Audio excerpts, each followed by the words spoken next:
इस चैनल पर आपको देखने को मिलती हैं डरावनी और सच्ची भूतिया घटनाएं हर रोज। तो अब तक अगर आपने इस चैनल को सब्सक्राइब नहीं किया है तो अभी कर लें। तो अब बढ़ते हैं हमारी आज की कहानी की ओर।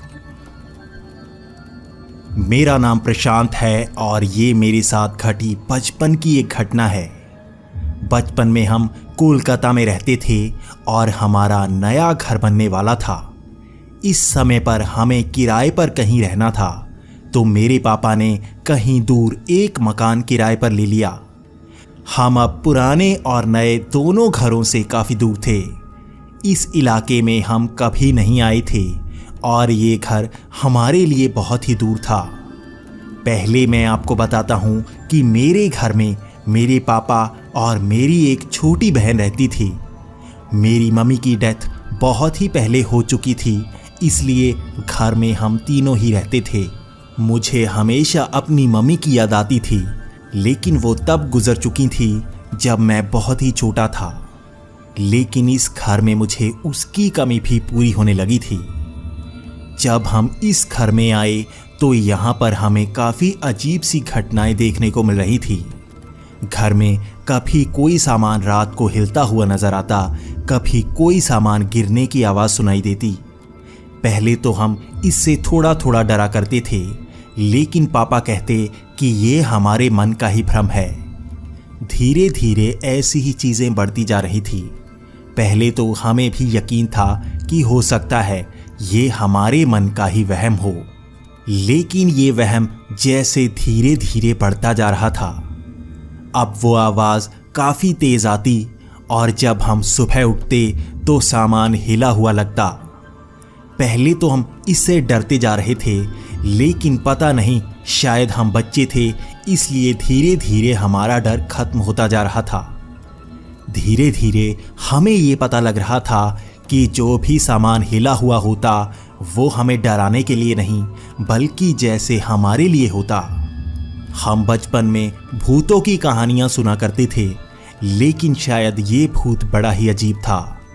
हम दोनों जब सुबह उठते तो हमारे सर के पास एक एक गिलास पानी का होता।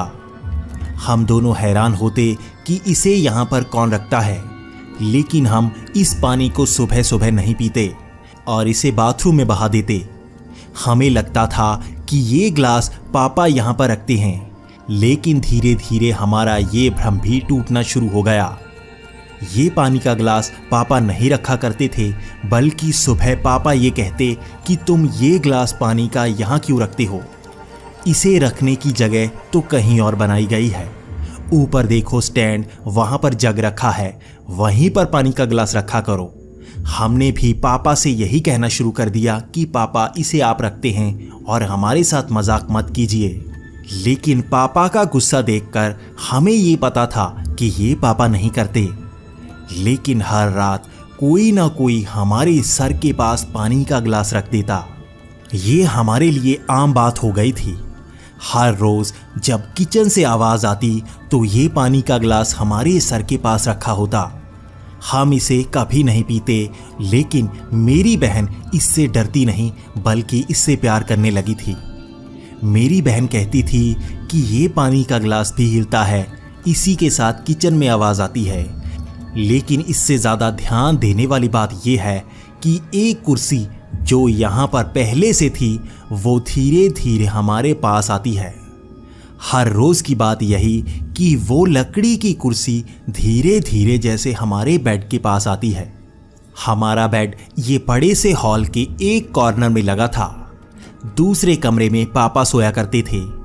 इस हॉल में हम एक साइड पर थे और वो कुर्सी दूसरी साइड पर होती। वो कुर्सी धीरे धीरे हमारी तरफ आती और सुबह को वो हिली हुई होती। हर रात वो कुर्सी कहीं और से हिलती और जब हम सुबह उठते तो वो कुर्सी कहीं और पर होती। ये हमारे लिए आम बात हो गई थी। हम हर रोज़ यही देख रहे थे। ऐसे ही धीरे धीरे हमने ध्यान देना शुरू किया कि हमारा सब सामान जैसे अपने आप सेट हो जाता है। हम रात को जो भी सामान यहाँ वहाँ गिरा देते, सुबह उठते ही वो सामान अपने आप सही जगह पर रखा होता।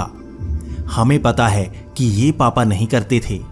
पापा इस बात से बहुत गुस्सा हुआ करते थे कि हम सामान यहाँ वहाँ बिखेर देते हैं और हमें बहुत ज़्यादा डांट पड़ा करती थी। लेकिन यहाँ पर तो ये सामान अपने आप अपनी जगह पर पहुँच जाता और पापा जब भी हमारे कमरे में आते तो हमें शाबाशी देते। पापा कहते कि तुम समझदार बनने लगे हो। लेकिन ये मैं और मेरी बहन दोनों जानते थे कि ये हम दोनों नहीं करते। पता नहीं कौन हमारा सारा सामान अपनी जगह पर रखने लगा था। ये तो जैसे कोई हमारा ख्याल रख रहा था। एक दिन मेरी बहन ने ये कहा कि यहाँ पर माँ की आत्मा है। मैंने अपनी बहन को कहा कि ऐसे ही किसी वीरान घर में हमारी मम्मी की आत्मा नहीं हो सकती। तो मेरी बहन ने कहा कि मैंने कब कहा कि ये हमारी ही माँ की आत्मा है। मुझे लगता है ये किसी औरत की आत्मा है जो हमारी माँ की तरह व्यवहार करती है। ये हमारी सुरक्षा करती है। मेरे भी अब दिमाग में यही बात छप गई थी। हर रोज़ जब भी सामान बिखरा होता वो सही जगह पर सेट हो जाता और हर रात वो पानी का गिलास हमारे सर के पास होता। हमने फिर भी उस पानी के गिलास से पानी पीना शुरू नहीं किया। हम यहाँ पर थोड़े ही दिन रहने वाले थे और हमें इस बात का पता नहीं था कि यहाँ पर भूत है या नहीं। लेकिन हर रोज़ ऐसा कुछ होने पर हमें यकीन होने लगा था कि यहाँ पर कुछ ना कुछ तो है। अब ये घटनाएं थोड़ा बढ़ने लगी थी। हम जब भी स्कूल से आते तो मेरी बहन आते ही कहती हाय मामा, और घर में कहीं ना कहीं से कोई आवाज़ आती जैसे कोई ना कोई सामान गिर जाता। इससे हम दोनों को यकीन होने लगा था कि ये माँ ही है। ये आत्मा हमारी माँ की तरह व्यवहार करने लगी थी। हम खुश थे जैसे कोई हमारी केयर कर रहा है। हमें धीरे धीरे उससे लगाव होने लगा था। लेकिन हम जानते थे कि हमें ये पहले कभी नहीं मिला और ये इस घर तक ही सीमित है। लेकिन अब एक बात थोड़ी सी अलग होती। वो कुर्सी हमारे पास नहीं आती बल्कि उस हॉल के सेंटर में जाकर खड़ी हो जाती। हर सुबह जब हम देखते तो वो कुर्सी बिल्कुल सेंटर में होती। ये हर रोज़ की बात होने लगी थी। हम पहले सोचा करते थे कि माँ हमारे पास आना चाहती है और वो रात को कुर्सी हमारे पास लगाती होगी ताकि वो हमें देख सके। लेकिन इस बात का भ्रम भी हमें टूट चुका था। वो कुर्सी हमारे पास नहीं आती बल्कि सेंटर में रहती। हमें नहीं पता, लेकिन पहले किचन से आवाज़ आती, उसके बाद पानी हमारे सर के पास होता और उसके बाद वो कुर्सी की आवाज़ आती। ये हर रात का पैटर्न था और अब बस कुर्सी सेंटर में होती।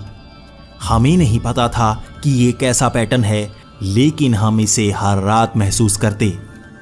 अब धीरे धीरे समय नज़दीक आ गया था और ये आखिरी दिन था हमारा इस घर में। हमें अब उस आत्मा से लगाव हो गया था। हमें पता था अब तक उसने हमें कोई नुकसान नहीं पहुंचाया था और मेरी बहन यहाँ से जाते वक्त रो सी रही थी। मेरी बहन हर कमरे में जाकर गुड बाय कह रही थी। वो कह रही थी कभी दोबारा हम इस घर में ज़रूर आएंगे, हम कभी कभी आपसे मिलने आया करेंगे। ऐसा कहकर वो बाहर की तरफ जाने लगी। लेकिन मैं इस घर के मालिक से कुछ बातें करना चाहता था। मैं उससे पूछना चाहता था कि इस घर में किस तरह की आत्मा है। वैसे तो वो मेरी बात पर यकीन नहीं करेगा, लेकिन मैं ये जानना चाहूँगा कि यहाँ पर कौन रहता था और क्या यहाँ पर कोई औरत रहती थी। पापा मेरी बहन के साथ वहाँ से जा चुके थे क्योंकि यहाँ पर थोड़ा सामान बचा था। उन्होंने कहा था कि मैं यहीं पर रुकूं। तब मैंने उस घर के मालिक से बात करना शुरू किया। मैंने उससे पूछा कि यहाँ पर पहले कौन रहा करता था और क्या यहाँ पर कोई अच्छी औरत रहा करती थी जिसके कुछ बच्चे होंगे। लेकिन उस आदमी की बातें सुनकर मेरे होश उड़ गए। वो आदमी अपने घर गया और एक न्यूज़पेपर का आर्टिकल लेकर आया। उस आर्टिकल को दिखाकर उसने कहा कि यहाँ पर एक औरत रहा करती थी जिसके 2 बच्चे थे। उस औरत ने पानी में जहर मिलाकर उन बच्चों को सुबह सुबह दिया और उन्हें मार दिया। उसके बाद उसने कुर्सी को उस हॉल के सेंटर में लगाया और वहाँ पर फांसी लगाकर खुद को मार दिया।